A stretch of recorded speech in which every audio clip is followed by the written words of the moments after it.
First ever factory outlet Mukunda Jewelers. Christmas and New Year offers flat 10% off on VA.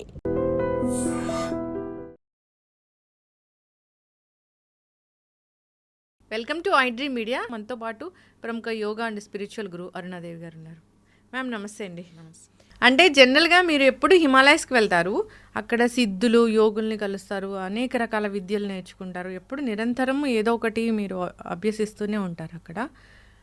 అంటే నేను మీ photos కూడా చూసాను, చాలా photos videos. అంత చలిలో ఇప్పుడు ఇంత చలి పెడుతుంటేనే మేము ఇక్కడ ఉండలేకపోతున్నాము. జనరల్గా అంత చలిలో ఎలా ఉండగలుగుతారు? ఇప్పుడు నేను సడన్గా ఇప్పుడు వెళ్ళాను అనుకోండి, అప్పుడు స్నో పడుతుంది, అక్కడ స్టార్ట్ అయింది.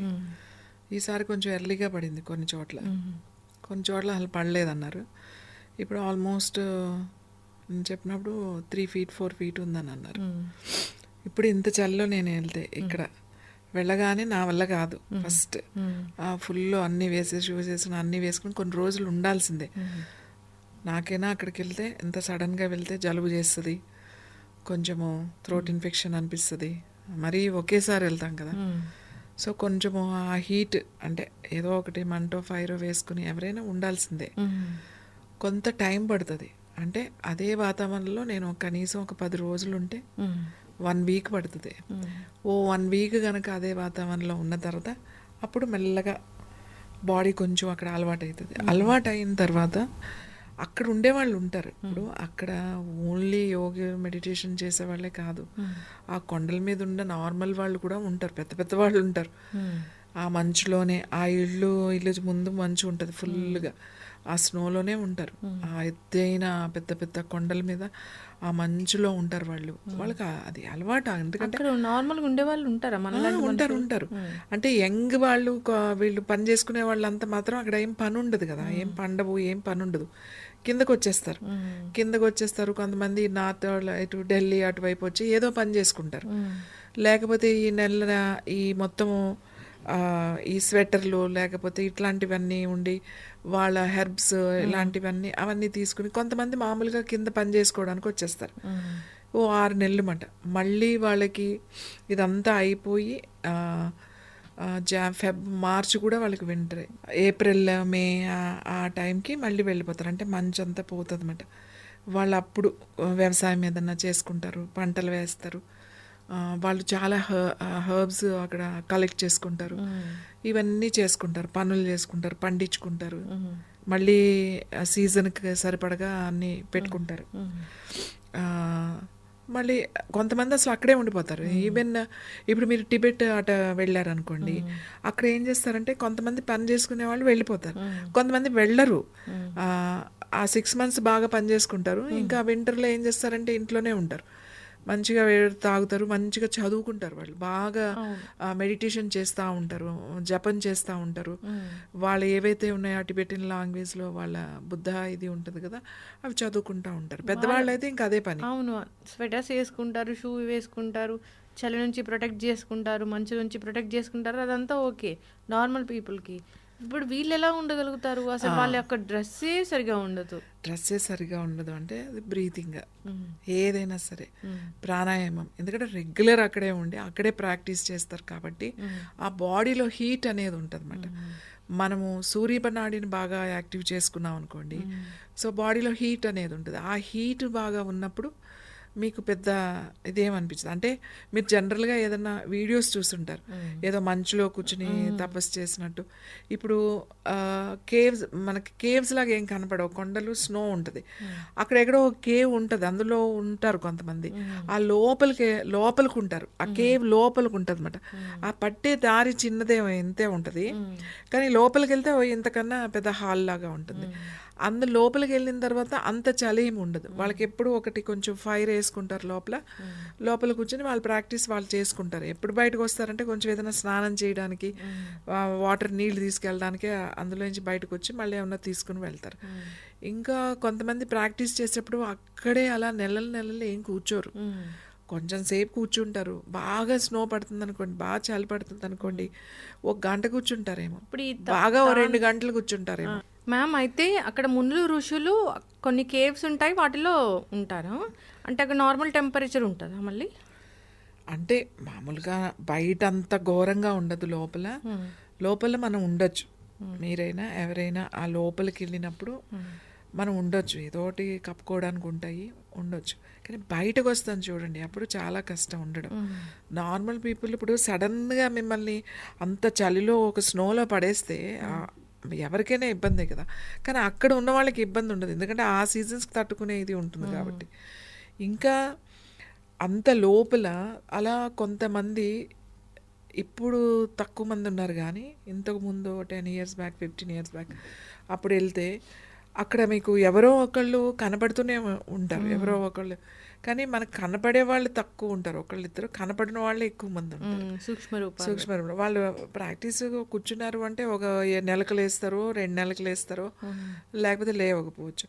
కానీ ఇప్పుడు ఎవరైతే ఉన్నారో వీళ్ళైతే రోజుల తరబడి అంత కూర్చునే అంత ఏం ఉండదు, ఆ కొంచెం సేపు కూర్చోగలుగుతారు, లేకపోతే అవర్స్ టుగెదర్ కూర్చోగలుగుతారు. మాకు తెలియకుండా ఎవరు ఉంటారు అక్కడ, మనుషులకు కనపడకుండా? యోగులే ఉన్నారు, చాలా మంది ఉంటారు. ఇప్పుడు పేర్లు వదిలేసేయండి, మనం బాబాజీ అంటాం. బాబాజీ ఎటువైపు వెళ్ళినా ఇక్కడ బాబాజీ వస్తారు, ఇక్కడికి వచ్చారు అంటారు, ఇక్కడ తపస్సు చేసుకున్నారు, ఇక్కడ మేము బాబాజీ కేవ్స్ అని ప్రచారం చేశారు. కానీ బాబాజీ అదే కేవ్లో కాదు, ఇంకా చాలా కేవ్స్ ఉన్నాయి బాబాజీ. బాబాజీ మహావతార్ బాబాజీ గురించి చెప్తారు కదా, ఇప్పుడు కేవ్స్ ఉన్నాయని చెప్పి అక్కడికి వెళ్ళి చాలా మంది వెళ్ళి వస్తూ ఉంటారు, అక్కడ కూడా ఆయన ఉన్నాడు. అలాంటివి ఇంకా కొన్ని ఉన్నాయి లోపల లోపల లోపల. ఇదైతే కొంచెం వెళ్ళగలిగేటట్టుగా ఉంది కాబట్టి వెళ్తున్నారు, కొన్ని వెళ్ళలేని చాలా ఉన్నాయి. అక్కడ ఆయన ఒక్కడే కాదు, చాలామంది చేసుకున్నవి ఉన్నాయి, చాలామంది చేసుకున్న ఉన్నాయి. ఇప్పుడు ఎవరో ఎందుకు, జీసస్ క్రైస్టే ఆఫ్టర్ తర్వాత ఆయన సిలువేసిన తర్వాత ఆయన ఎలా వచ్చాడో ఇంకా అదంతా అనవసరం. వచ్చి ఇక్కడ ఆయన ధ్యానం చేసుకున్న కొన్ని కేవ్స్ కూడా ఉన్నాయి మనకి, ఇప్పటికీ ఉన్నాయి అవి. సో ఇంకా చెప్పాలి అని అంటే ఎవరుంటారు అని మీరు అడిగారు. మనకి దాని ప్రకారం మనకి హనుమంతుడు ఇప్పటికీ ఉన్నాడు, అలాగే పరశురాముడు అలానే ఉన్నాడు కదా, వీళ్ళ చిరంజీవులు వీళ్ళు. తర్వాత విభీషుడు ఉన్నాడు, వీళ్ళందరూ కూడా వాళ్ళు ఉన్నారు. వాళ్ళు ఎక్కడ ఉన్నారు అని అంటే నువ్వు వెతికితే ఎక్కడ ఉన్నారు వాళ్ళు, ఏమో వాళ్ళకి కనపడాలంటే నీకు కనపడతారు. చాలా మంది సెలబ్రిటీస్ కూడా హిమాలయస్కి వెళ్ళిపోవాలనిపిస్తుంది అని చాలాసార్లు స్టేట్మెంట్ ఇవ్వడం చూశాను.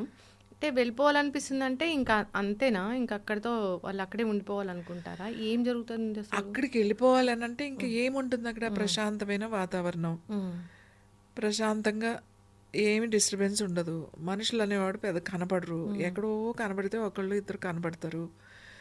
ఇంకా నిశ్శబ్దం, నువ్వు మాట్లాడడానికి ఎవరు లేరు అక్కడ, ఎవరు ఉండరు.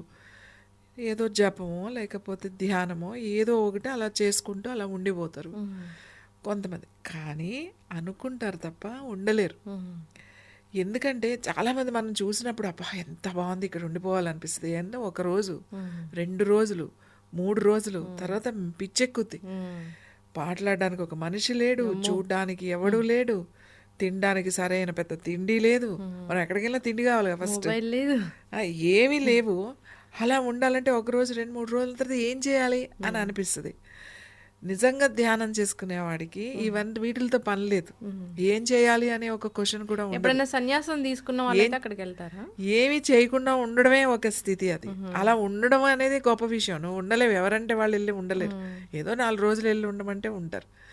సన్యాసం తీసుకున్న వాళ్ళందరూ అక్కడికి వెళ్తారని ఎవరు అనుకోకండి. సన్యాసం తీసుకున్న వాళ్ళు ఎవరు హిమాలయస్ పోరు, వాళ్ళు ఇక్కడిక్కడే ఉంటారు. బాగా వెళ్తే రిషికేశ్, ఇంకా బాగా వెళ్తే కేదార్నాథ్, ఇంకా వెళ్తే ఏదో అక్కడక్కడక్కడ వాళ్ళు ఆ మఠాలు ఆశ్రమాలు ఉంటాయి, అక్కడ వరకు వెళ్తారు. ఎవరో గురువు ఉంటారు, ఆ గురువు దగ్గర ఏదో సాధన చేసుకుంటూ తిరుగుతూ ఉంటారు.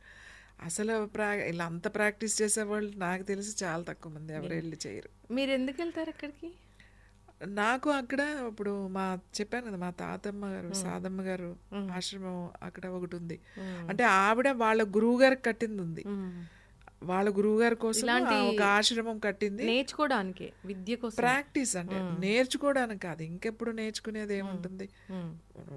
కొన్ని రోజులు డిస్కనెక్ట్ అయిపోవాలి అని అనుకున్నప్పుడు, నీతో నువ్వే డిస్కనెక్ట్ అయిపోవాలి అని అనుకున్నప్పుడు, అది ఎంతోమంది యోగులు, ఎంతోమంది గొప్ప గొప్ప ఋషులు అందరూ కూడా అక్కడ వచ్చి సాధన చేసుకున్న వాళ్ళు ఉన్నారు. ఇప్పటికీ వస్తూ ఉంటారు, వెళ్తూ ఉంటారు, మనకు తెలియదు. సో అలాంటి ప్లేస్లో మనం వెళ్ళి కూర్చుంటే అది సాగుతూ ఎటువంటి డిస్టర్బెన్స్ ఉండదు. అలా ఉండడము అనేదే నేను ఒక ధ్యానం అని చెప్తాను. ఎందుకంటే ఉండలేరు, అది చెప్పడానికి చాలా బాగుంటుందండి. మీరు వెళ్ళి ఆ స్థితిలో ఉండాలి అంటే మీ వల్ల కాదు. ఎప్పుడు తెల్లారుతుందా, ఎప్పుడు చీకటి పడుతుందా, ఎప్పుడు అని ఎదురు చూస్తూ ఉంటారు. ఎందుకంటే నువ్వు అంత ప్రిపేర్డ్గా లేవు, నువ్వు అంత సాధన చేయలేదు కాబట్టి. ఆల్ ఆఫ్ సడన్గా నేను అలా పడేస్తే ఉండడం అనేది కుదరదు. సో నేను ఎందుకు వెళ్తానంటే నా ప్రాక్టీస్ కోసం నేను వెళ్తాను. నేను కొన్ని రోజులు నేను డిస్కనెక్ట్ అవ్వాలి, నాతో నేనే కనెక్ట్ అవ్వాలి అని అనుకున్నప్పుడు కొన్ని రోజులు వెళ్ళొస్తాను. ఉంటారు కానీ వాళ్ళు అక్కడే ఉండరు, అప్పుడప్పుడు వస్తారు. ఆ వచ్చినప్పుడు మాకు ఇన్ఫర్మేషన్ ఆ పక్కన ఉన్న వాళ్ళు ఎవరైనా చెప్పినప్పుడు అప్పుడు ఖచ్చితంగా వెళ్తాం. వాళ్ళు ఎన్ని రోజులు ఉంటే అన్ని రోజులు ఉంటాం. ఒక్కొక్కసారి తక్కువ రోజులు ఉంటారు, ఒక్కొక్కసారి ఎక్కువ రోజులు ఉంటారు. సో ఇంకొకటి ఏంటంటే అందరూ అనుకునేది ఏంటంటే మనం ఏదో వెళ్ళిపోవాలి అక్కడికి, వాళ్ళు ఏదో ఆ గురువులు కనబడితే ఏదో నేర్చేసుకోవాలి, ఏదో చెప్పేస్తారు. ఇవన్నీ ఏమి ఉండవు. ఒక్కటి గుర్తుపెట్టుకోండి, అక్కడికి వెళ్తే అలాంటి ఒకవేళ మనకి అలాంటి యోగులు, అలాంటి మునులు వాళ్ళు కనుక మనకి ఎదురు పడితే వాళ్ళు ఏమీ మాట్లాడరు. ఫస్ట్ నువ్వు ఏ అడిగినా ఏమీ సమాధానం ఇవ్వరు. ఇంకొక విషయం చెప్తున్నా, కొంతమంది దగ్గరికి మనం వెళ్ళినప్పుడు వాళ్ళు మనల్ని డిస్కనెక్ట్ చేసేస్తారు. ఇప్పుడు నువ్వు అనుకుంటావు నేను ఈసారి ఇప్పుడు అక్కడికి వెళ్తున్నా, ఆయన కనబడగానే నేను ఈ క్వశ్చన్ వేసేయాలి, ఇది అడిగేసేయాలి, అది అడిగేయాలి అని నువ్వు ప్రిపేర్డ్గా వెళ్తావు. నువ్వు కెమెరా తీసుకెళ్ళు, లేకపోతే అన్నీ తీసుకుని వెళ్ళి నువ్వు రెడీగా వెళ్తావు కదా. ఎప్పుడైతే వాళ్ళ ప్రెమిసెస్ వాళ్ళ ప్లేస్కి వెళ్ళామో యూ డిస్కనెక్ట్, నీకు ఏమి గుర్తుండదు. నువ్వు ఉంటావు, ఆయనతో మాట్లాడుతావు అంతవరకే. కానీ నువ్వు ఇప్పుడు నేను ఏదో ఇంటర్వ్యూ చేయాలన్నా, ఈ క్వశ్చన్ అడగాలనుకున్నా, నాకు ఏముండవు, కంప్లీట్ డిస్కనెక్ట్. మళ్ళీ నువ్వు బయటకు వచ్చిన తర్వాతే మళ్ళీ అన్నీ గుర్తొస్తాయి నీకు. సో వాళ్ళు హౌ టు డిస్కనెక్ట్. ఇప్పుడు జామర్ అంటాం మనం, మన మొబైల్ పని చేయకపోతే ఓ జామర్ పెట్టేస్తాం. ఆ జామర్ పెట్టగానే ఇప్పుడు సెక్యూరిటీ, హై సెక్యూరిటీలోకి వెళ్ళినప్పుడు మొబైల్స్ పనిచేయవు. ఇప్పుడు మన సెక్రటేరియటే ఉందనుకోండి, జామర్ ఉంటుంది అక్కడ సరిగ్గా పనిచేయవు. అలాగే దట్స్ అ సైన్స్ అది. మరి ఇక్కడ ఆ మిషన్ ఆన్ చేయగానే నీ ఫోన్లన్నీ ఎందుకు డిస్కనెక్ట్ అయిపోతున్నాయి? అలాగే వాళ్ళు డిస్కనెక్ట్ చేస్తారు నిన్ను. దట్ ఈస్ ద వాళ్ళ ప్రాక్టీస్. అది నువ్వు ప్రాక్టీస్ చేస్తే వస్తుంది. ఇప్పుడు మీరు ఎవరికైనా ఒక ప్రాబ్లం వచ్చింటే ఫిజికల్గా, మెంటల్గా, ఇంకా అనేక రకాలుగా వాళ్ళకి హీల్ చేస్తారు, వాళ్ళ మనసుని కూల్ చేస్తారు, నార్మల్ చేస్తారు, ఊన్స్ తగ్గిస్తారు, హీల్ చేస్తారు, బాడీని హీల్ చేస్తారు. అంటే ఇవన్నీ అక్కడ నుంచి నేర్చుకున్న విద్యలేనా? అక్కడ నుంచి నేర్చుకున్నవే. తాతమ్మ ఆవిడ ఉంది కాబట్టి ఆవిడే నాకు డైరెక్ట్ గురువు. ఆవిడే కాదు, చాలామంది ఉన్నారు ఇందులో, చాలామంది గురువులు ఉన్నారు. ఇక్కడ కూడా ఉన్నారు, మనకు ఒక ఆశ్రమం తిరుపతి దగ్గర ఉన్న అక్కడ కూడా ఉన్నారు. అంటే అప్పుడు ఇప్పుడు లేరు. సో వాళ్ళ ప్రాక్టీస్ చేసుకున్న కేవ్స్ కూడా ఉన్నాయి. ఇప్పటికీ నేను వెళ్తూ ఉంటాను. ఎక్కడో హిమాలయాస్ వరకు వెళ్తారు. ఏంటండి, ఇక్కడ పక్కన శ్రీశైలం ఉంది, ఆ పక్కన తిరుపతి ఉంది. ఎంతమందికి తెలుసు తిరుపతిలో ఎంత గొప్ప గొప్ప గురువులు ఉండి అక్కడ చేసుకున్న. తిరుపతి పైన వెళ్తారు, వెంకటేశ్వర స్వామి దర్శనం చేసుకుంటారు, కానీ అక్కడ యోగులు ఉంటారు, అక్కడ మీరు కనెక్ట్ అవ్వచ్చు. ఎంతో గొప్ప గొప్ప యోగులు తపస్సు చేసుకుని ధ్యానం చేసుకున్న ప్లేసులు మాత్రమే ప్రసిద్ధిలోకి వస్తాయి అని చెప్తా ఉంటారు. ఆ గుళ్ళు కానీ ఏవైనా అక్కడ మంచి ప్రాచుర్యంలో ఉంటాయి అని చెప్తారు. ఇవన్నీ కూడా అద్భుతమైన ఇది మాట అండి. సో మనం అక్కడికి అంత దూరం వెళ్ళక్కర్లేదు, మనం పక్కనే ఉన్నదానికి కూడా మనం వెళ్ళొచ్చు. అట్లీస్ట్ వాళ్ళు అక్కడ కూర్చుని కొన్ని వందల సంవత్సరాల క్రితమే అక్కడ జరిగారు. అక్కడికి వెళ్ళి కూర్చుంటే మనకి ఆ ఎనర్జీ మనకు వస్తుంది కదా అక్కడ. సో నేను ఎందుకంటే హిమాలయాస్ అనేవి మనకి దూరంగా ఉన్నాయి, అందంగా ఉన్నాయి, చాలా బాగున్నాయి, కానీ చాలా ప్రమాదకరమైనవి. ఆ వెదర్ని తట్టుకోవడం చాలా కష్టం. అక్కడ ఉన్నప్పుడు నువ్వు అక్కడలాగా కొన్ని రోజులు నువ్వు తట్టుకునే శక్తి నీకు వచ్చేస్తుంది. ఇంకొకటి, వాళ్ళు బ్రీతింగ్ ద్వారా వాళ్ళకి కావాల్సిన, ఎప్పుడైతే నువ్వు ఒక స్టేజ్కి వచ్చిన తర్వాత నీకు ఆహారము, మంచినీళ్ళు, లేకపోతే ఇవన్నీ నీకు అవసరం పడదు. అది కూడా అంటే ఎప్పుడు అవసరం పడదా అంటే అలా కాదు, కొన్ని రోజులు, కొన్ని గంటలు, వాళ్ళు చేసే సాధన కెపాసిటీని బట్టి. ఇప్పుడు నువ్వు తినకుండా ఎన్ని రోజులు ఉంటావంటే నా సాధన ఎంత ఉందో అంతవరకే ఉంటాయి. కొంతమంది నెల ఉండొచ్చు, వాళ్ళు చేయగలుగుతారా? నెల రోజులు ఆహారం లేకపోతే చచ్చిపోతాము, 3 నెలలకి చనిపోతాము అని నిజం ఉంది. కానీ యోగికి అట్లా ఉండదు. ఇప్పటికీ ఈరోజు లైవ్లో కొన్ని ప్లేసెస్లో కొంతమంది యోగీస్ కదలకుండా అక్కడే కూర్చుని అలా మెడిటేషన్లో ఉన్న వాళ్ళు ఉన్నారు, మనకు కనబడుతూ ఉన్నారు. అదంతా అది కాదు. మరి వాళ్ళు ఎలా కూర్చోగలిగారు? వాళ్ళు మనిషే కదా, మనిషిలాగానే పుట్టారు కదా. So practice. నేను హీలింగ్ కూడా ఏం చెప్తానంటే, ఇప్పుడు ఫోన్లో హీల్ చేసేస్తాను, ఫోటో ఇస్తే హీల్ చేసేస్తాను, ఏదో చదివేస్తా అట్లా తిప్పితే అదంతా పొట్టిదండి. అది నమ్మద్దు. ఎవరైనా హీల్ చేయాలంటే, నేను మిమ్మల్ని హీల్ చేయాలంటే నాది 50% ఉంటే 50% మీది ఉంటుంది. ఇప్పుడు నేను చేయడం కాదు కదా, మీ వైపు నుంచి కూడా మీరు చేయాల్సినవి మీవి ఉంటాయి. నేను కూర్చొని ఇట్లా హీల్ చేయగలుగుతాం కానీ మనకి ఇప్పుడు ఎవరైతే ఇలా చేస్తున్నారో ఆ ఎనర్జీ లేదు. అలా చేశారా అంటే చేసేవాళ్ళు ఉన్నారు, చేస్తున్న వాళ్ళు ఉన్నారు. వాళ్ళు మీకు ఎవరు కనపడరు. వాళ్ళు అంటే చాలామందికి తెలియదు. వాళ్ళకి అంత ఉంది, వాళ్ళు చేస్తున్నారు. నీకు ఏమీ లేకుండా వాళ్ళు చేస్తున్నారని నువ్వు కూడా ఇట్లా తిప్పితే ఏం అవ్వదు. అదే అంతా మన ఫీలింగ్ అంతే. ఇప్పుడు చాలా రేకి అని, ప్రాణిక్ హీలింగ్ అని, ఇవన్నీ యోగాలో నుంచి వచ్చినవే. అదేమీ సెపరేట్ సబ్జెక్ట్ కాదు. మీకు రిఫ్లెక్సాలజీ ఆల్సో యోగా నుంచి వచ్చింది. ముద్రలు ఇవన్నీ కదా, రిఫ్లెక్స్, ఆక్యుప్రెషర్ అది కూడా అదే. ఈ రేకి, ప్రాణిక్ హీలింగ్ ఇంకా విచిత్రం ఏంటంటే, ఈ ప్రాణిక్ హీలింగ్లో మనకి అన్ని అశ్విని దేవతలు అని చెప్పేసి, సూర్య దేవతలు అని చెప్పి ఇవన్నీ ఉంటాయి.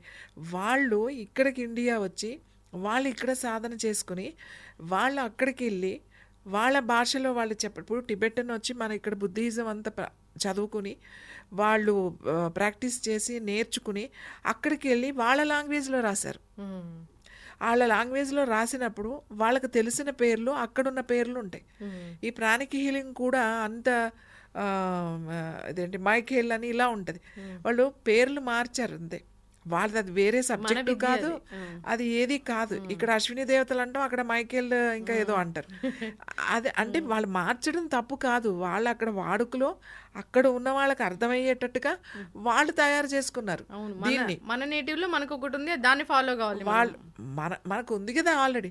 నువ్వు పోయి అక్కడ అశ్విని దేవతలు అంటే నీకు తెలియదా, సూర్య దేవతలు అంటే నీకు తెలియదా, నీకు ధన్వంతరి తెలియదా, నీకు వాళ్ళ పేర్లు మార్చారు అక్కడ. అదేదో తీసుకొచ్చి ప్రాణిక్ హీలింగ్ అని ఒక పిచ్చిది. దానికి ఏయో మళ్ళీ మంత్రాలు కలిపి ఇప్పుడు ఇదని అదని మిక్సింగ్ అదంతా చేస్తూ ఉంటారు. కానీ అంటే హీలింగ్ అనేది ఖచ్చితంగా ఉందా అంటే ఉంది.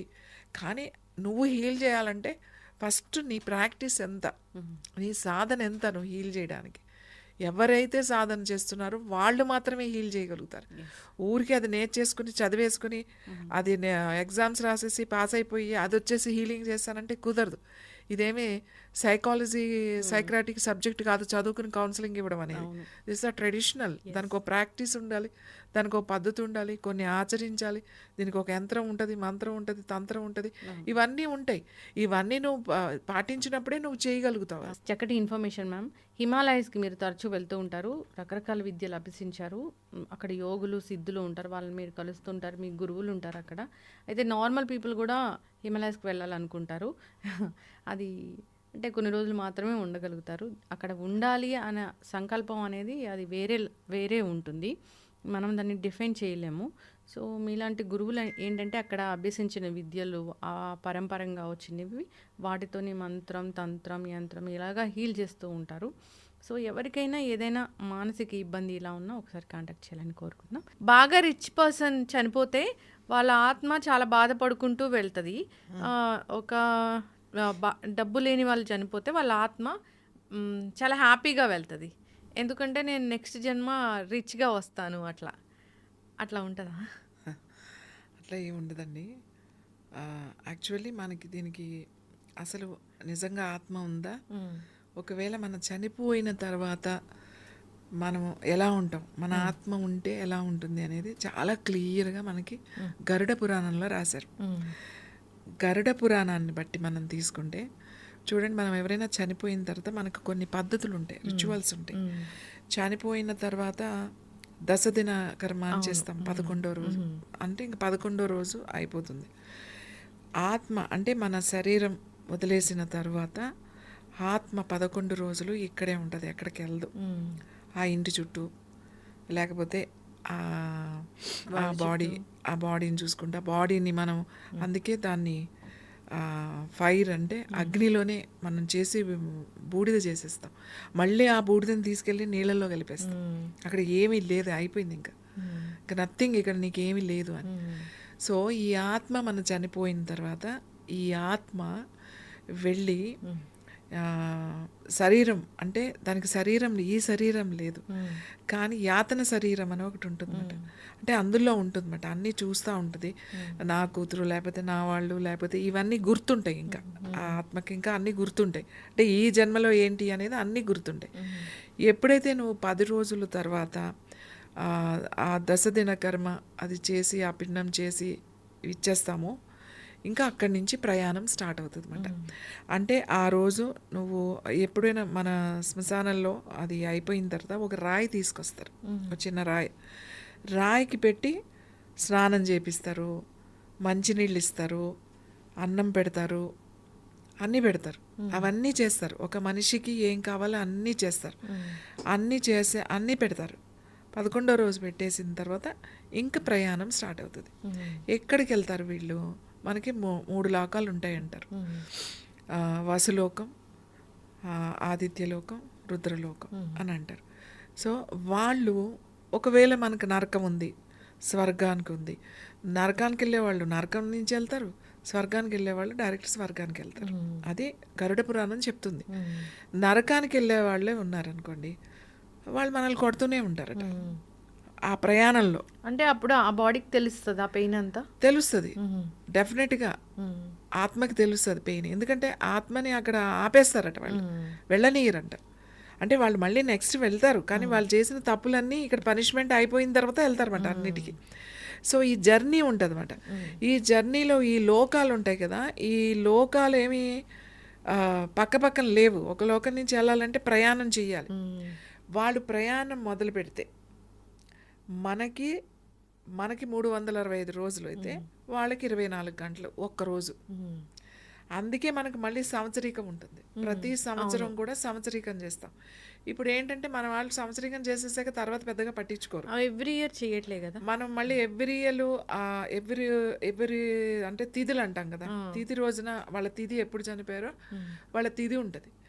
వాళ్ళ తిథికి మనము ఖచ్చితంగా ఆ రోజు ఏముండదు, ఆ రోజు పెద్ద పూజ అలాంటిది కాదు, పెట్టి మళ్ళీ వాళ్ళకి భోజనము, మంచినీళ్ళు, అన్నమే, పిండము అన్నమే వాళ్ళు ఈ ముద్ద చేసి నువ్వులతో తర్పణ వదులుతారు. వదిలి వాళ్ళకి అన్నీ ఇస్తారన్నమాట. వీళ్ళు మనం పెట్టలేదనుకోండి, వీళ్ళ ప్రయాణంలో ఒక రోజు అయిపోయింది కదా, మరి అలసిపోతారు కదా, అలసిపోయిన తర్వాత ఆగుతారట. వాళ్ళు తీసుకెళ్లే వాళ్ళు కూడా వాళ్ళు తీసుకెళ్తూ ఉంటారు కదా, వాళ్ళు చెప్తారట మీ వాళ్ళు ఇప్పుడు నీకు అన్నం పెడతారు, మంచినీళ్ళు ఇస్తారు, ఆగు అని చెప్పి ఆపుతారట వాళ్ళు. మనం పెట్టలేదనుకోండి, పాపం వాళ్ళ ఆకలితో ఉంటారు. అయ్యో, పెట్టామనుకోండి మళ్ళీ తిని ఆ మంచినీళ్ళు తీసుకుని వాళ్ళు తింటారట. ఎలా తింటారు మరి, వాళ్ళకి బాడీ లేదు కదా, ఏదో ఒక రూపంలో వాళ్ళు తీసుకుంటారంట వచ్చి. కాకి రూపంలోనే మన పితృ వాళ్ళు వస్తారు అని చెప్తారు. కాకే తింటది అని చెప్తారు, ఎందుకంటే కాకి మాత్రమే తింటది, ఇంకా వేరే ఏది తినదు అని చెప్తారు. ఆత్మ ఒక కాకిలాగానే రాగలుగుతుందట. మళ్ళీ వచ్చి ఆ కాకి రూపంలో వచ్చి తీసుకుని వెళ్తుందంట. అందుకే మనకి కాకి తినే వరకు నిలబడతారు. ఎవ్రీ ఇయర్ ఖచ్చితంగా వాళ్ళకి మనం తద్దినం అంటాం దాన్ని, పెడతారు. మళ్ళీ ఇది పెట్టేటప్పుడు ఇప్పుడు సపోజ్ మా తాతగారు ఉన్నారు, వాళ్ళ నాన్నగారు ఉన్నారు, మా ముత్తాతగారు, మా ముత్తాత తాత, ఆ ముత్తాత ఉన్నారు, వీళ్ళ ముగ్గురికి పెడతారు. ఆ వంశం అంతా అంతకు ముందు పోయిన ముగ్గురు 3 తరాలు అయితే ఖచ్చితంగా పెడతారు. వీళ్ళ పేరు చదువుతారు. అమ్మ ఆడవాళ్ళకైనా అంతే. ఇప్పుడు వాళ్ళ ఇటువైపు వస్తుంది అన్నమాట, మా నాయనమ్మ వాళ్ళ అత్తగారు అట్లా ఇటైనా 3 పేర్లు గుర్తుపెట్టుకోవాలి. ఎవరైనా సరే అడుగుతారు, వాళ్ళ పేరేంటమ్మా, వాళ్ళ నాన్నగారి పేరేంటి, వాళ్ళ నాన్నగారి పేరేంటి అని అడుగుతారు. వాళ్ళు ముగ్గురికి పెడతారు. ఈయన వెళ్ళే వరకు, మా తాతగారు వెళ్ళే వరకు మా ముత్తాతగారికి అక్కడి నుంచి మోక్షం లేదు, ఇంకో లోకంలో నుంచి. ఈయన ఆ లోకంలోకి వెళ్తే ఆ నెక్స్ట్ లోకంలోకి ఆయన వెళ్తాడు, ఆ ముందైనా ఆ నెక్స్ట్ లోకంలోకి వెళ్తాడు. అప్పుడు ఈయన ఆదిత్యలోకంలో ఉన్నాడు అనుకోండి, వసులోకంలో ఉన్నాడు, వసులోకం నుంచి ఆదిత్యలోకం వెళ్ళాలి. ఆదిత్యలోకంలోకి వెళ్ళాలి అని అంటే ఈయన ఇటు వెళ్తే ఈ ప్లేస్ ఖాళీ అవుతుంది, అప్పుడు ఈయన ఇటు వెళ్తాడు. అంటే వీళ్ళు కూడా ఇంకా జర్నీలోనే ఉన్నారు. ఎవరు? ఈ ముందు చనిపోయిన వాళ్ళు అక్కడ ఎప్పుడో చనిపోయారు అనుకుందాం 50 సంవత్సరాల క్రితం, వాళ్ళు ఇంకా ప్రయాణం చేస్తున్నారు. ప్రయాణం చేస్తున్నారా లేకపోతే వాళ్ళకి శిక్ష చేసి మళ్ళీ వెళ్ళి పంపించేశారా, అది మనకు తెలియదు కదా. సో గరుడ పురాణం ప్రకారం నేను మాట్లాడుతున్నాను, అందులో రాసింది నేను చెప్తున్నాను నేను. మనకి అందుకే పుట్టినప్పుడు ఎలాంటి రిచువల్స్ ఉంటాయో చనిపోయినప్పుడు కూడా మనకు అలాంటి రిచువల్స్ ఉంటాయి. పుట్టినప్పుడు మనం ఎంత పద్ధతిగా ఎలా చేస్తామో, పుట్టిన తర్వాత కూడా మైలు, ఇప్పుడు పుట్టిన తర్వాత బాల్యంతో ఉంటుంది కదా, స్నానం ఉంటుంది, స్నానం చేపిస్తారు, పురుడు స్నానం అని చెప్పి 9వ రోజున చేపిస్తారు. నీళ్లు బాగా మరగ కాసి చేపిస్తారు. తల్లికి బాగా నలుగు పెట్టి, తల్లికి బిడ్డకి నలుగు పెట్టి వేడి వేడి నీళ్ళతో మంచి మసాజ్ చేసి స్నానం చేపిస్తే పడుకుంటే 2 వరకు లేవరు, అంత అలసిపోతారు. సో మైల్ అంటారు అన్నమాట. అప్పటి వరకు మనం ఎవరైనా చనిపోతే, అంటే ఇప్పుడు ఎవరు చేయట్లేదు కానీ ఇంతకుముందు మా చిన్నప్పుడు ఏ టెలిగ్రామో లేకపోతే ఏదైనా లెటరో ఫోన్ వస్తే గబగబా మా ఇంటి వాళ్ళు చనిపోయారండి, మా దాయాదులు చనిపోయారని ఇల్లు కడుక్కునేవాళ్ళు. అలాగే డెలివరీ అయినా వాళ్ళ ఇంట్లో పురుడు వచ్చిందండి మా వాళ్ళే అని అప్పుడు కూడా ఇల్లు కడుక్కునేవాళ్ళు. అంటే 2 మైలే మనకి. మనం పురుడు స్నానం చేస్తాం, పురుడు స్నానం తర్వాత మళ్ళీ బారసాలు ఉంటుంది, బాలింత ఇది ఉంటుంది, అన్నీ ఎలా ఉంటాయి. అలాగే చనిపోయిన తర్వాత కూడా పుట్టినరోజు ప్రతి సంవత్సరం చేసుకుంటావు కదా, నువ్వు గుర్తుపట్టుకుని బతుకున్న రోజులు చేసుకుంటాం మనం, చేసుకోవాలి కూడా ప్రతి ఒక్కళ్ళు, ఎవరో చేయక్కర్లేదు, మనమే చేసుకోవాలి, సెలబ్రేట్ చేసుకోవాలి. అలాగే చనిపోయిన తర్వాత కూడా చనిపోయిన వాళ్ళకి మనమే ఎవరైతే ఉన్నారో మనమే ఇవ్వాలి. ఇవన్నీ వేరే వాళ్ళకి లేవు కదా, మరి వాళ్ళందరి పరిస్థితి ఏంటి? వేరే వాళ్ళ కోసం మనకెందుకు? నీకు మన వాళ్ళు తెలివైన వాళ్ళు, మన వాళ్ళు గొప్ప ఋషులు, కొన్ని యుగాలు చూసొచ్చిన వాళ్ళు, ముందు తరం చూసేశారు, వెనక తరం చూశారు, ముందు ఏం జరుగుతుందో, కలియుగం తర్వాత కూడా ఏమి జరుగుతుందో, ఇక్కడ యుగాంతం అయిపోయి కలియుగం అంతా అంతమైపోయి మానవ జాతి అంతా అంతరించిపోతే, ఇక్కడ కాదు, భూమి కాదు, మార్స్లో ఉంది, మార్స్లో మళ్ళీ భూమి అక్కడ ఉంది, అక్కడే మళ్ళీ మనిషి పుడతాడు, అక్కడే మళ్ళీ జీవనం సాగుతుంది అని బోగర్, పళనిలో మీకు బోగర్ ఆయన సిద్ధ బోగర్ ఆయన సిద్ధులను పెట్టి ఆయన నవపాషాణాలు తయారు చేయించి నవపాషాణాలతో విగ్రహం చేయించాడు. 2 విగ్రహాలు. ఒక విగ్రహాన్ని పళనిలో పెడితే ఇంకో విగ్రహాన్ని మార్స్లో పెట్టాడట. నువ్వు చూసొచ్చావా అని అడగొచ్చు మీరు.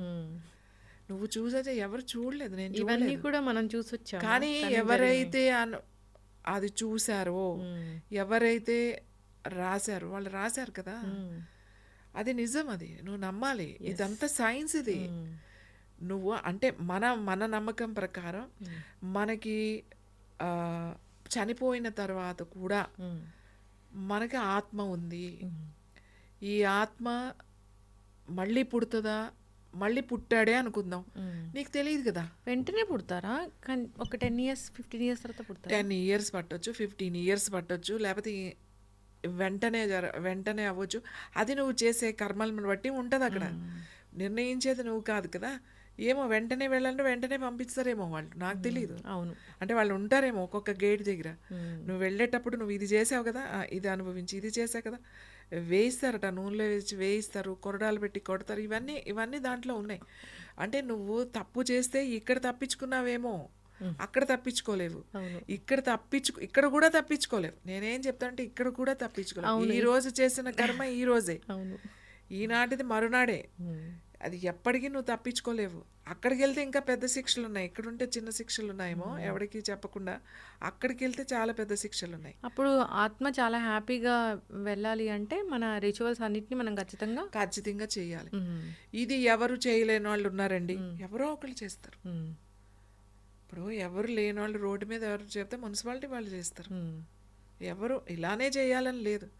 ఇప్పుడు మనకైతే భూమిలో పెట్టేది అసలు లేదు, అది బూడిద చేసేయాలి. వాడు మళ్ళీ ఏమీ మిగలకూడదు ఇక్కడ, అంత భూమిలో పెట్టి చేసేసి పంపించేయాలి.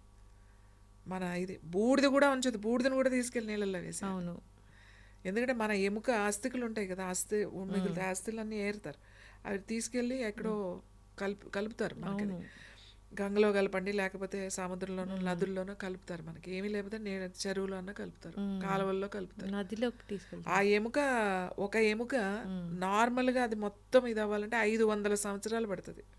ఒక ఎముక దానికి అదే కరిగిపోవాలంటే 500 years పడుతుంది. నీళ్ళల్లో వేస్తే బూడిదంతా అయిపోతుంది అనుకోండి. బూడిద అయిన తర్వాత ఇంకేముంటుంది ఆ బూడిద. అవును, ఏమీ ఉండదు ఇంకా. అంత పెద్ద శరీరం అంత కాలిపోతే అంత ఎత్తితే ఎంత వస్తుంది, ఎంత వస్తుందండి? అంతే, ఒక బేసిన్ అంత వస్తుంది బూడిద. అవును. అంటే నువ్వు ఇదంతా కూడా ఈ రిచువల్స్ రకరకాలుగా ఉండొచ్చు. రిచువల్స్ కొంతమందిని ఒకలా చేయొచ్చు, కొంతమంది అదంతా వదిలేండి. బట్ ఏదైతే రిచువల్స్ ఉన్నాయో ఇది నిజమే అని అనాలి. ఎందుకు నిజం కాకూడదు? మనం ఎవ్రీథింగ్, మనం పండగలు చేసుకుంటున్నాం, మనం ఈరోజు ఇది చేయాలి అని చేస్తున్నాం, జాతకాలు ఉన్నాయి, మ్యాథ్స్ ఉన్నది, గ్రహాలు ఉన్నాయి, లేకపోతే సూర్యుడు ఉన్నాడు, చంద్రుడున్నాడు, అమావాస్య ఉంది, పౌర్ణమి ఉంది, అన్నీ ఉన్నప్పుడు ఇదెందుకు లేదని నువ్వు ఎట్లా అంటావు? అంటే నీకు నచ్చిందేమో నువ్వు తీసుకుని, నచ్చిందేమో ఇది లేదని నువ్వు వాదిస్తావా? అంటే ఇది నువ్వు చూపించలేవు కదా అని చెప్పేసి నువ్వు వితండవాదం చేస్తావా? అందుకే ఇవి మనం చర్చించలేం. ఎందుకంటే ఎవరిని చర్చించావు అక్కడ కూర్చొని చూపించు, నువ్వు వెళ్ళావా అని అడుగుతారు. నేను వెళ్ళలేదు, వాళ్ళు వెళ్ళాక తెలుస్తుంది. నేను చూడలేదు. కానీ నా ముందు వాళ్ళు, నా గురువులు, ఋషులు ఎంతోమంది ఉన్నారు. వాళ్ళు అన్నీ చూశారు, అన్నీ చూసి ఒరే ఇలా ఉంటుంది అని చెప్పి వాళ్ళు రాశారు. భయపడకు, ఎప్పుడు చావుకు భయపడకు. రిచువల్స్. అందుకే మనం ఎక్కడికైనా వెళ్తాం, కాశీ వెళ్తామో లేకపోతే ఎక్కడికో వెళ్తాం, నదుల దగ్గరికి వెళ్ళినప్పుడు చాలామంది నేను కూడా ఎవరికైనా అలాంటివి జరగని వాళ్ళ పేరు ఏదైనా తెలిస్తే, మన కరోనాలో చాలామంది చనిపోయారు. అసలు అంతే, ఇంకా ఏం లేదు, అంతే ఏం చేయడానికి కూడా లేదు. సో అప్పుడైనా సరే ఆ మంత్రంతో వాళ్ళకి ఏదైనా పెట్టండి. ఎవరైతే ఉన్నారో వాళ్ళకి కాస్త మంచినీళ్ళు, వాళ్ళకి కొంచెం అన్నం, ఒక పిండం అంటే ఏముంటుందండి? 1 ఇయర్కి, ఎవ్రీ ఇయర్ అలా మనం పెట్టాలి. మన పెద్దవాళ్ళకి వాళ్ళకి అవసరం ఉంది. వాళ్ళకి బాడీ ఉన్నంత వరకే కాదు అన్నము, వాళ్ళకి ఆత్మ అంటే బాడీ లేకపోయినా వాళ్ళకి ఆహారం కావాలి, వాళ్ళకి నీళ్లు కావాలి. వాళ్ళు అలసిపోతారు, వాళ్ళు పెడతామని ఎదురు చూస్తూ ఉంటారంట, ఆకలితో ఉంటారంట, బాధపడుతూ ఉంటారంట. అయ్యో నాకు కొడుకు పెట్టలేదే, నా మనోడు పెట్టలేదే, ఎవరో ఒకళ్ళు పెట్టొచ్చు కదా అని బాధపడతారట. అది నిజమే. ఎందుకు పెడితే నీకేంటి నష్టం? పెట్టొచ్చు కదా, వితండవాదాలు ఎందుకు? ఇందులో తప్పే ఉంది? నువ్వు ఎవరికైనా హాని చేస్తున్నావా? పెట్టు. ఎవరు? మీ నాన్నకే కదా పెట్టేది, మీ తాతకే కదా పెట్టేది. పెట్టడంలో తప్పే ఉంది. నాకు వాడు అన్యాయం చేశాడు, నాకు ఏమి ఇవ్వలేదు, నన్ను అంతా అన్యాయం చేసి నన్ను సావగొట్టి వాళ్ళు వాడికి పిండం పెట్టేది లేదు. చాలామంది ఇలా మాట్లాడతారు, ఏంటి పెట్టేది అని. తప్పు కదా, నిన్ను అన్నాడు, అది చాలు. పెంచాడో పెంచలేదు, నువ్వు భూమి మీదకి వచ్చావు, ఇవాళ నువ్వు ఉన్నావు అంటే వాళ్ళే కారణం కదా. అది నువ్వు గుర్తుపెట్టుకోవాలి. ఇది మాత్రం, ఇలాంటి విషయాలు మాత్రం నేనైతే పాటించడంలో తప్పేంటి? నువ్వు ఇది సైన్స్ కాదు, ఇది పిచ్చి, ఇది చాదస్తం, ఇవేమీ కాదు. Everything science. మన వాళ్ళు చెప్పిందంతా మన వాళ్ళు ముందు చెప్పారు. ఇప్పుడు ఏదైతే జరుగుతుందో ఇదంతా నిజమని రీసెర్చ్లో చెప్తున్నారు. అవును మ్యామ్, చనిపోయే ముందు కూడా కొన్ని సంకేతాలు తెలుస్తాయి, సైన్స్ ఉంటాయి అంటారా? ఉంటాయా నిజంగానే? ఖచ్చితంగా. చనిపోయేటప్పుడు ఎవరైతే ఇంకా నేను చనిపోతానో అని అనుకున్నప్పుడు వాళ్ళకి ఆ రూపాలు వాళ్ళు కనబెడతారు, అంటే తీసుకెళ్ళడానికి వస్తారు. ఆ వచ్చినప్పుడు వీళ్ళు చూడగలుగుతారు, కానీ మనకి చెప్పడానికి లేదు కదా. మళ్ళీ అలాగే కొంత యోగులు వాళ్ళు ఉంటారు కదా, ఈ సూక్ష్మ రూపాలలో ఉన్న వాళ్ళని చూసే శక్తి ఉంది, మనకు కూడా ఉంది. కానీ మనము ఆ సెన్సెస్ మనం ఓపెన్ కాలేదు, మన బ్లాక్ అయ్యి ఉన్నాయి. కొన్ని సెన్సెస్ ఉంటాయి, అవి ఓపెన్ చేసుకుంటే అవి మనం చూడగలుగుతాం. ఇప్పుడు ఎంతో మంది గురువులు ఉంటారు ఇలా సూక్ష్మ రూపాల్లో. నువ్వు ఆ గురువుని కనెక్ట్ అవ్వాలి. ఎలా కనెక్ట్ అవుతావు? నాకు కనబడట్లేదు అంటే నువ్వు కనెక్ట్ అవుతావు, నువ్వు యూ ప్రాక్టీస్ మాట అది. మరి అలా అనుకుంటే ఇది సైన్సే. ఎలా కానీ నువ్వు కనబడుతుందా అన్నప్పుడు, ఇప్పుడు నేను ఇక్కడ మాట్లాడుతున్నాను, ఇది రికార్డ్ చేస్తుంది, ఇది టెలికాస్ట్ చేస్తారు, అందరూ చూస్తున్నారు కదా. దీనికి మీ మొబైల్కి నాకు ఏమైనా కనెక్షన్ ఉందా? మొబైల్కి మైక్కి ఏమైనా కనెక్షన్ ఉందా? మరి ఎలా వెళ్ళింది? ఒక వేవ్ ద్వారా అసలు సౌండ్ ఎట్లా? శాటిలైట్ ఉంది, శాటిలైట్ ద్వారా అసలు ఎట్లా వెళ్తుంది? అది ఎలా రిసీవ్ చేసుకుంటుంది? ఒక ఫోను, ఒక టీవీ, ఒక నెట్వర్క్ ఎలా రిసీవ్ చేసుకుంటుంది? మరి నీకు కనిపించిన రూపాల్లో ఉన్న ఎనర్జీని నువ్వు పట్టుకుని దాన్ని చూపిస్తున్నావు కదా, మరి అలా నువ్వెందుకు రిసీవ్ చేసుకోలేవు? నీ లోపల కూడా ఒక చిప్ ఉంది కదా. ఇది సైన్స్ కాదు అని నువ్వు ఎలా అంటావు? ఇది సైన్స్, ఇది సైన్స్, ఇది ఒక మిషన్ అయినప్పుడు నీ లోపల ఇది సైన్స్ కాదా? ఇది సూక్ష్మ రూపాల్లో ఉన్న వాళ్ళని నువ్వు కనెక్ట్ అవ్వగలుగుతావు. నువ్వు అయ్యారు, వాళ్ళందరూ అయ్యారు కాబట్టి చెప్పారు. ఎక్కడో మనం డిస్కనెక్ట్ అయిపోయాం. మళ్ళీ అవుతాం ఖచ్చితంగా, మనం ముందుకే వెళ్తున్నాం అని అనుకుంటున్నాం కదా. మనం ఎంతో నాలెడ్జ్ సంపాదించుకున్నాం, ఇంత రాకెట్స్ కూడా మనం వేరే గ్రహాలకు పంపిస్తున్నాం. ఇప్పుడు కూడా ఇలాంటి మాటలు ఇలాంటి చర్చలు ఏంటి అని కొంతమంది అంటారు. రాకెట్స్ ఇప్పుడు పంపించలేదమ్మా, నువ్వు ఎప్పుడో కొన్ని వేల సంవత్సరాల క్రితమే పంపించావు. మధ్యలో మనం ఎక్కడో డిస్కనెక్ట్ అయ్యామేమో. అప్పుడు పంపించాం, ఇప్పుడు పంపించాం. అప్పుడు వేరే గ్రహాలకు వెళ్ళాం, ఇంకా ఇప్పుడే వెళ్ళలేకపోతున్నాం చెప్పాలంటే. సైన్స్ ఎప్పుడు సైన్సే. సైన్స్ అంటే నీకు ప్రాక్టికల్గా చూపించేది, నీకు వాడి రీసెర్చ్ అది కాదు. ఎవరో ఒకడు కనుక్కొని, అరే ఒక చిన్న అణువులో ఒక చిన్న పాయింట్లో ఇందులో ఇంత పెద్ద కణంలో ఇంత పెద్ద అణుశక్తి ఉంది అని చెప్పినప్పుడు, దాన్ని సప్రెస్ చేసినప్పుడు, దాన్ని వదిలితే అణుబాంబులాగా పేలుతుంది, విస్ఫోటం జరుగుతుంది అని చెప్పినప్పుడు, అలాంటి అణువులు ఎన్నుంటాయి ఈ గాల్లో, ఈ సూక్ష్మంలో, ఈ స్పేస్లో. అది సైన్స్ కాదని నువ్వు ఎలా అంటావు? ప్రతి మన ఆచారం వెనుక ప్రతిదీ మనం ఏదైతే చేస్తున్నామో అన్నిటి వరకు సైన్స్ ఉంది.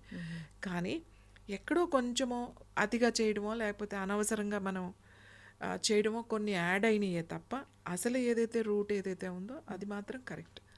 ఆత్మ ఉందా అంటే ఉంది. ఆత్మ ఉందా అంటే ఈ ఆత్మలు వచ్చి నిన్ను పట్టేసుకుని పీడించేసి అట్లా ఏమీ లేదు, అలాంటివి ఉండవు.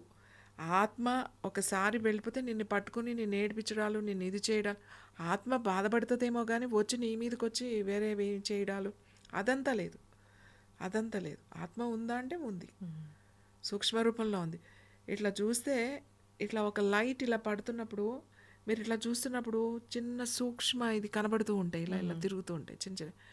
అంటే నేనేమనుకుంటానంటే అలాంటివి విశ్వంలో ఈ స్పేస్లో ఎన్నున్నాయో అలా ఆ ఆత్మల అందులో అది ఆత్మ ఆ దాంట్లో ఉందేమో. ఈ చనిపోయిన ఇవన్నీ ఇలానే మనకు కనపడకుండా ఇలా ఉంటారేమో. నేను చూడలేదు కదా. అయితే ఉంటారు అనేది కూడా మనం చెప్తున్నాం కదా, మన గ్రంథాలు చెప్తున్నాయి కదా. మన రీసెర్చ్ చేసి మంచి మంచి గ్రంథాలు రాసి పెట్టారు కదా. నువ్వు మళ్ళీ ఇప్పుడు ఎవడో ఒకడు దాన్ని రీసెర్చ్ చేసి ఇది నిజమని చెప్తే కానీ నమ్మలేని పరిస్థితికి మనం వచ్చాం. అవును, ఎస్. అంటే చనిపోయే ముందు కూడా కొన్ని ఇలాంటి సైన్స్ అయితే కనిపిస్తాయి, ఎవరో వస్తున్నారు అన్నట్లుగా సినిమాలో చూపించినట్లుగా. ఎస్. సో మన పెద్దలు ఏం చెప్పారో అది ఫాలో అవ్వాలి. దాని గురించి పెద్ద పెద్ద డిస్కషన్స్ చేయడంలో ఎలాంటి ఉపయోగం కూడా ఉండదు. రిచువల్స్ పాటిస్తే పోయేది ఏముంది, దానికోసం ఏమీ మనం నెలల తరబడి టైం అయితే వేస్ట్ చేసుకోవట్లేదు కదా. అది కూడా సైన్స్ ఫాలో అవ్వాలని కోరుకుందాం మ్యామ్. ధన్యవాదాలు.